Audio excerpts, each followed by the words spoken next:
Hey, me again. All right, so as promised in that last video, this one is going to be for you mamas that are in your first 12 weeks, okay? This is so important, okay? With my first, I made it 6 weeks. 6, that's it. 45 days. I was so depressed because how am I watching all of these moms on all these groups putting out these huge bottles? You know, they're pumping 4 ounces at a time out of each side, and I'm like, holy shnikes, right? And I'm over here like getting like 3 ounces total. And I'm like, I must be doing something wrong. This can't be right. No, it's right. So those moms that are sharing those photos with those huge bottles, those are established moms, okay? Those are women that have been at this journey for a while. Your first 12 weeks, not only are you switching from colostrum, which is your whole first week, over to milk, which is like another week to 2 weeks after that, to totally, fully transition out of colostrum. Okay, so now we're at like week 2 and week 3. All right, but your baby's belly goes from this teeny tiny little thing and moves up a little bit, okay? Again, I'm going to apologize for all the paint on my hands. I just got home from church from painting. So anyways, your baby's belly's growing, okay? So with your baby's belly growing means that baby is going to start demanding more, okay? I'm going to keep talking about the supply and demand. Supply and demand is so important, and it's something that you learn in high school, basic economics, and then you learn it again in college if you go for business. Basic economics, supply and demand. But it never crossed my mind with my first. So it's something that it really had to be like knocked into my head with my second. Mamas, you don't start right out of the gate producing a crud ton. Okay? And something else that's really important to remember is if you're making what baby eats, you're doing a great job. If you're making less than baby eats, you're doing a great job.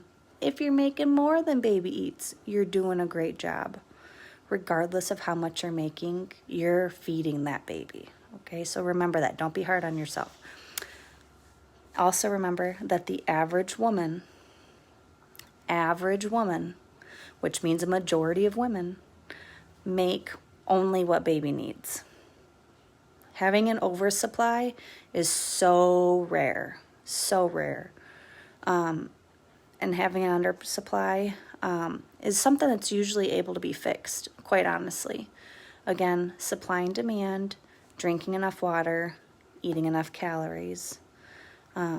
It's all, breastfeeding is a science, truthfully.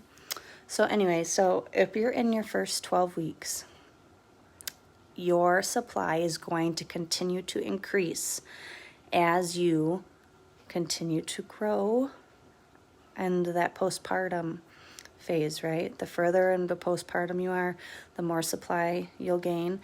At about the 12-week mark, that's when you typically regulate.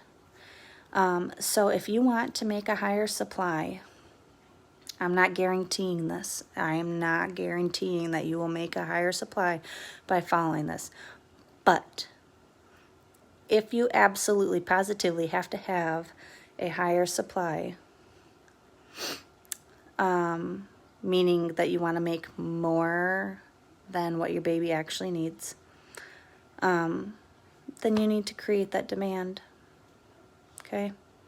Create the demand. Add an extra pump. For me, this is what my day looked like. I didn't do it purposely. I did not purposely create an oversupply. I did it because I wanted sleep.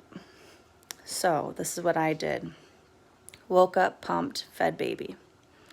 2 hours later, pumped, fed baby. 2 hours later, pumped, fed baby. 2 hours later, pumped, fed baby. And sometimes it was feed baby, then pump. Okay? But what I did is after I put baby to bed for the night, I pumped. I relaxed. I went and showered, and then I pumped again. And I went immediately to bed. That, I believe, is what really helped me. I also made my morning pumps longer than the rest of my pumps.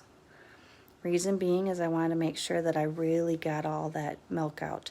Your morning pump is going to be your largest pump of the day, generally. The reason being is that you're, one, getting that sleep that you so much need. Two,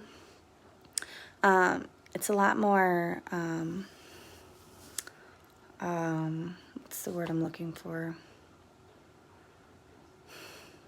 I don't even know the word I'm looking for, but anyways, that sleep that you need helps you create that milk. Okay, if you're lacking sleep, go sleep. I promise you your supply will thank you. So anywho, in your first 12 weeks, it's important to create that supply and demand, and it's important that you're drinking enough water and eating the calories. And remember that what you're pumping in the first week, first 2 weeks, the first month is not what you're going to be pumping by the end of month 3. I promise. Your supply is going to grow with you as your baby grows. The more your baby eats, the more you'll pump. Okay? Or the more your baby will nurse. All right? Something to think about. All right? Supply and demand, ladies. All right. We'll talk to you guys later. Bye-bye.